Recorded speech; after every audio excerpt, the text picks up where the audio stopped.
नमस्कार दोस्तों। क्या राहुल गांधी अब एक जन सैलाब बन गए हैं? क्या राहुल गांधी अब जन जन की आवाज बन गए हैं? और क्या राहुल गांधी ने नरेंद्र मोदी को इतना डरा दिया है कि अब वो चुनाव से लेकर हर संवैधानिक संस्था पर कैसे जल्द से जल्द कब्जा कर लिया जाए, इसके लिए पूरी साजिशें रच रहे और उसके लिए झूठ फैलाने की पूरी मशीनरी चला रखी। कमोबेश इन्हीं सारे विषयों पर चर्चा करूंगा। राहुल गांधी की भारत जोड़ो न्याय यात्रा इस देश के लोगों को न्याय दिलाने के लिए, महिलाओं को न्याय, युवाओं को न्याय, न्याय किसानों को, न्याय कामगारों को और न्याय इस देश के सामाजिक ताने बाने को, सामाजिक न्याय, भागीदारी न्याय, और उस दिशा में राहुल गांधी इतना आगे बढ़ गए कि आज जब वो नासिक पहुंचे, भाजपा का गढ़ है, वहां पर जन सैलाब उमड़ पड़ा। राहुल गांधी के लिए लोगों के मन में सब कुछ छोड़ करके चल पड़े। और जिस तरीके से राहुल गांधी ने सबके लिए बात की है, वहां पर जो किसान है,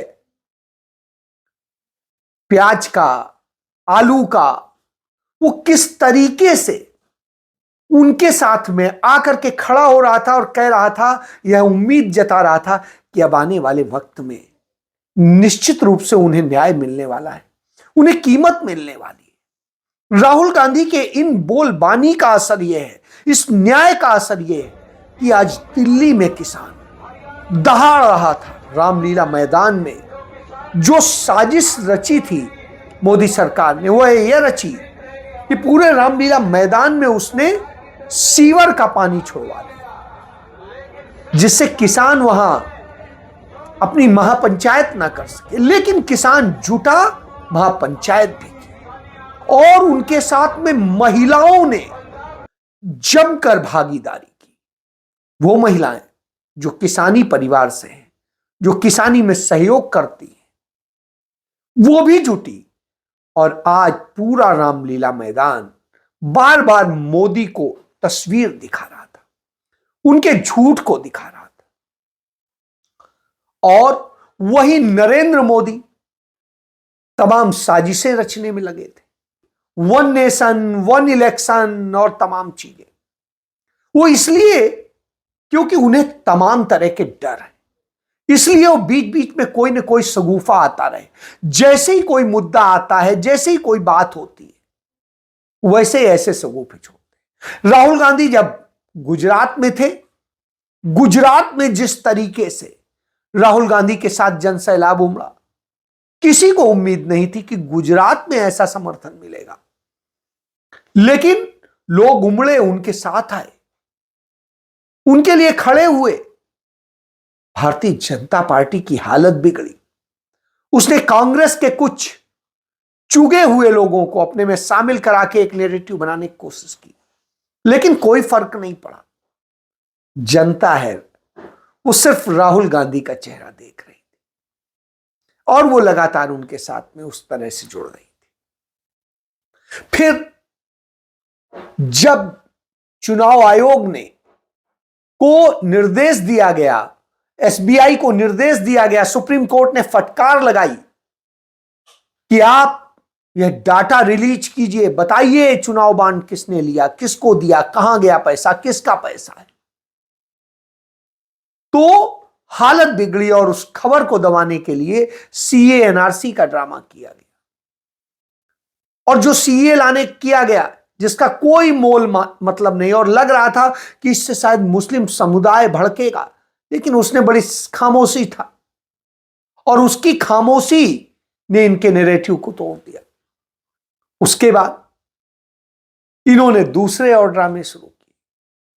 तो अब चुनाव आयोग जिस तरीके से कर रहा था, और अब चुनाव आयोग के 2 आयुक्तों की नियुक्ति की बात आ गई, जबकि आयुक्त थे वहां पर, एक तो थे, उनसे अचानक इस्तीफा दिलाया, उससे सुर्खियां बनवाया और फिर 2 आज अपॉइंटमेंट, जो 2 अपॉइंटमेंट किए वो नरेंद्र मोदी के सबसे खास जो अफसर हैं, जो थे कहेंगे, अरविंद कुमार, जो गुजरात से लेके नई दिल्ली तक उनके साथ रहे, जो आजकल उत्तर प्रदेश सरकार में मंत्री बना दिए गए हैं, वो अरविंद कुमार, उनके बैच में 2 बैच में, एक केरला के और एक 6 नाम आए जो उत्तराखंड कैडर के, और वो दोनों भारतीय जनता पार्टी प्रोफाइल की जांच करना असंभव है। और साथ ही उन्होंने कहा एक ज्ञानेश वो औपचारिकता अमित शाह के साथ में गृह मंत्रालय में गोयल ने इस्तीफा दे दिया, तमाम जो साजिशें रची गई जम्मू कश्मीर से लेकर सब में, उसमें वो भागीदार थे। दूसरे वो हैं जो उत्तराखंड में चीफ सेक्रेटरी भी रहे और वो रहे, वो सुखबीर सिंह संधू, उनको लाया गया। और ये दोनों ही लोग आरएसएस विचारधारा के, और इनको ला करके जबरन बनाया गया। मुझे 212 नाम दिए गए, 10 मिनट पहले 6 नाम दिए जा रहे हैं, और मैं जानती हूं कि ये बहुमत इनके पास है। सीजीआई साहब नहीं है, कानून को तैयार किए गए हैं कि सीजीआई बाहर रहे, हमारे न्यायाधीश बाहर रहे, और वहां अंदर अंदर बैठ के सरकार अपने बहुमत की बजाय से अपने चुने हुए, अपने पसंदीदा नाम चयन करे, यही तो बात है। मैं कभी नहीं ये कहा कि मनमानी, मैंने प्रोसीड्यूर की बात करते हैं। मैंने ये भी कहा है कि किसी के साथ कोई व्यक्तिगत दुश्मनी तो नहीं है, कोई भी बन सकते हैं, लेकिन leader of the largest opposition party की जब बुलाए जाते हैं तो ये सिर्फ औपचारिकता के अलावा और कुछ नहीं लगता है मुझे, इसलिए कि मुझे 10 मिनट पहले ये चयन कमेटी की, सर्च कमेटी की जो 6 नाम निकाले वो सौंपा जाता। मैं उनके बारे में क्या बताऊं? मैं तो कोई उतने बड़ा ज्ञानी नहीं है, मैं तो कोई जादूगर नहीं हूं कि कोई डिटेल दी गई। 212 नाम आपको कब मिले थे? कल 212 नाम की जो तालिका थी कल रात को नेता प्रतिपक्ष अधीर रंजन चौधरी को भी बुलाया गया था। रात 12 बजे उन्हें इन्फॉर्म हुआ कि 15 की बजाय 14 को ही मीटिंग है, क्योंकि 15 को सुप्रीम कोर्ट में सुनवाई होगी।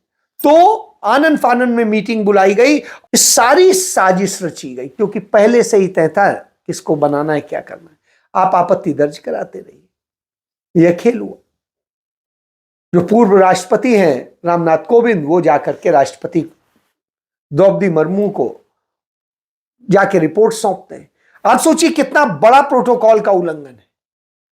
जो पूर्व राष्ट्रपति होता है वो सीनियर माना जाता है, और मौजूदा राष्ट्रपति के पास वो जाकर के सौंप रहा है, यह उस प्रोटोकॉल की बेइज्जती है। लेकिन यह सारे कर्म संघियों से कुछ भी करवा सकते हैं, यह नरेंद्र मोदी बता रहे हैं कि जिसने हाफ पैंट पहन लिया वो कहीं से भी पैंट खोल सकता है।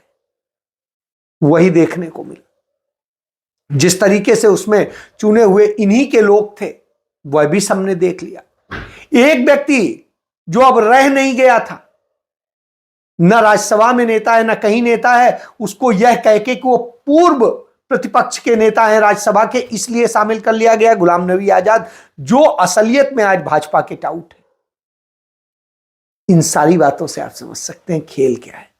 इस खेल के बाद में आगे भी समझने की जरूरत है। आगे स्थितियां जो हैं, वो जब ये सारी चीजें करते हैं, उससे भी बात नहीं बनती, तो आज गोदी मीडिया में यह चलाया जाने लगा कि ओपिनियन पोल, और इसमें जो चल रहा है, उत्तर प्रदेश में दिखाने लगे 74 सीटें बीजेपी जीत रही।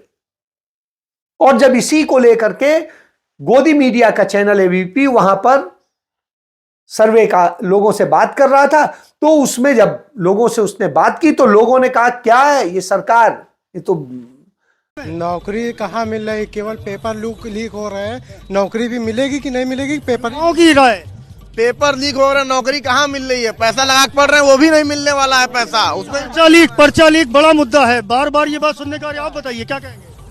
ये बिल्कुल गरीबों के लिए बीजेपी बिल्कुल बेकार है, और किसानों के लिए, और जो हमारे किसानों गरीबों का हित नहीं हो रहा। संजय मैं आपको रोकूंगा, आपका शुक्रिया, बल्कि आप और लोगों से भी बात करिए वहां पर।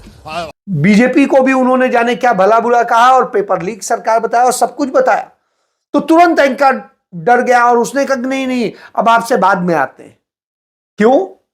क्योंकि उनका जो नैरेटिव बना रहे थे कि 74 आ रहे हैं वो तो खत्म हो जाता है, वहां जितनों से वो बात कर रहे हैं वही गाली दे रहे हैं।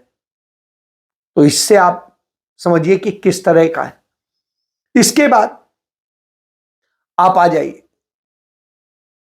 ये रिपोर्ट लाते हैं और कहते हैं, दावा करते हैं कि साहब यूएन ने रिपोर्ट दे दी है कि भारत में बहुत ज्यादा मानव विकास का सूचकांक में भारत बहुत अच्छी स्थिति में आ गया है।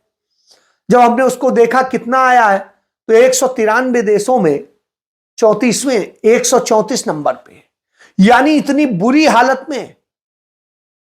उसके बाद अच्छा बता रहे हैं, जहां इतनी बुरी स्थिति हो, जहां कह रहे हैं प्रति व्यक्ति आय बढ़ गई है, लोगों की औसत आयु बढ़ गई है, आमदनी बढ़ गई है। अरे हुजूर, जब आप ये गिना रहे थे तभी एक बच्चे का फोटो आती है, स्कूल से आता है, क्योंकि माँ काम करने गई है तो बढ़िया निकालता है, तो उसमें देखता है सिर्फ चावल है, तो चावल निकालता है, उसमें नमक डालता है, पानी मिलाता है और वही खाने लगता है। सोचिए क्या दशा है। इस दशा में नरेंद्र मोदी ने इस देश को लाके खड़ा कर दिया है, जहां पर 81 करोड़ लोगों को 5 किलो अनाज पे जीवित रहना पड़ रहा हो, जहां कि 90 करोड़ से अधिक की आबादी बेरोजगार हो, जहां पर तमाम दुर्दशाएं हो, बेटियां रेप की शिकार हो रही हो, दूसरी और घटनाएं हो रही हो, रोज बरोज लोग अपने जीवन दे रहे हो, चाहे युवा हो, चाहे किसान हो, चाहे लड़कियां हो। उसके बाद आप कह रहे हैं कि आप बहुत अच्छी स्थिति में ले आए हैं देश को। यदि याद करिए 131 नंबर पर होता था 2004 में भारत, उल्टा बुरी स्थिति में आ गया है और झूठ बोलते हैं। और गोदी मीडिया उस झूठ को किस तरीके से प्रस्तुत करता है कि पिछले साल 135 था, इस बार 134 हो गया, तो पिछले बार भी 135 में किसने पहुंचाया था? आपने पहुंचाया था। 134 हो गया तो भी, और वो भी झूठे आंकड़ों से। सच्चे आंकड़े दिखाइए तो स्थिति बिल्कुल अलग है। ये सारे सच सामने खड़े हैं कि 10 साल में कैसे देश का बेड़ा गर्क किया है। और जिस तरह के हालत हैं, आप कहते हैं 5 ट्रिलियन और जाने क्या क्या, वास्तव में इस देश को आपने कंगाल बना दिया है। इस बात को एक महिला बड़े अच्छे ढंग से राहुल गांधी को बताती है। राहुल गांधी हमारे घर पे अचानक ही आए, हम तो देख के चौंक गए थे कि राहुल गांधी कैसे अचानक आए। फिर हमने उनका स्वागत करा।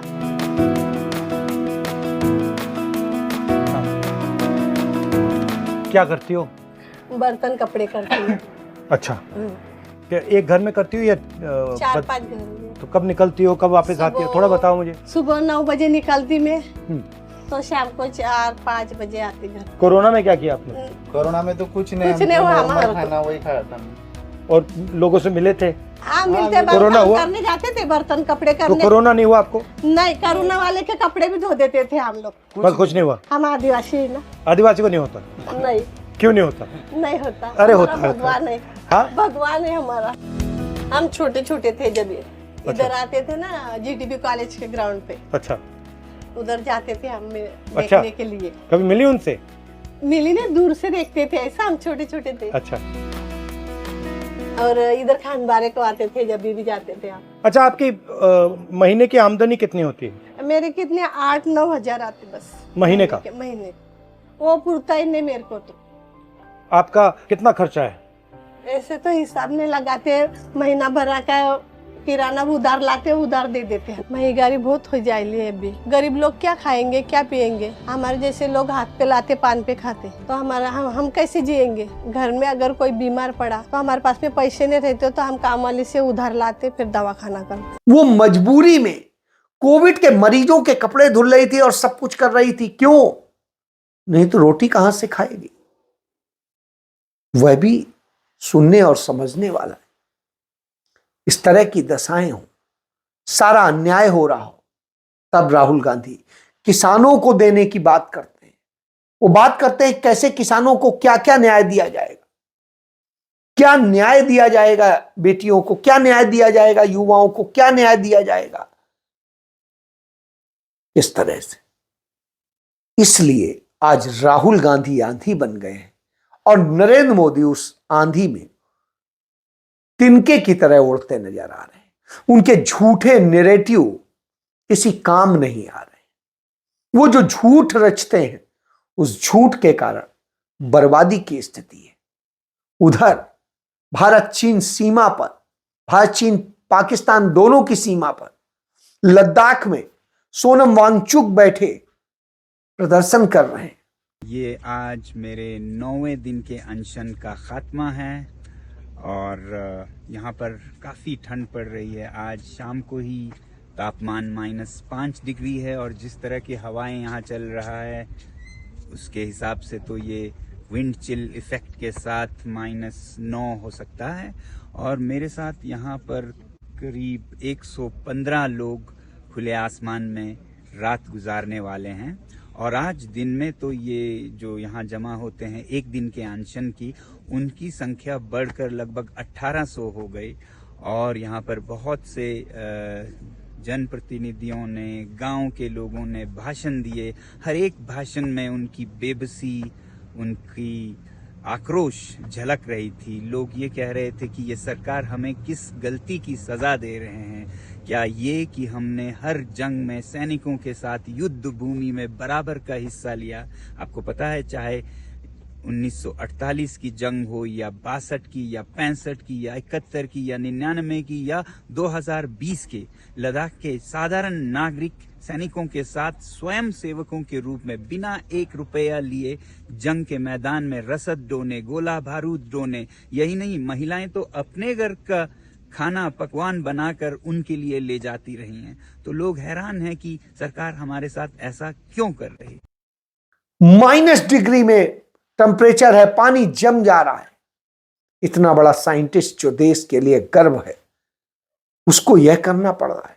लोगों को अपना देश बचाने के लिए संघर्ष करना पड़ रहा है कि देश की सीमाओं पर चीन कब्जा करता चला जा रहा है और हम मौन साधे हैं। हमारी सेना का मनोबल गिरा हुआ। इतनी बुरी दशा हो तो नरेंद्र मोदी कहां टिकेंगे।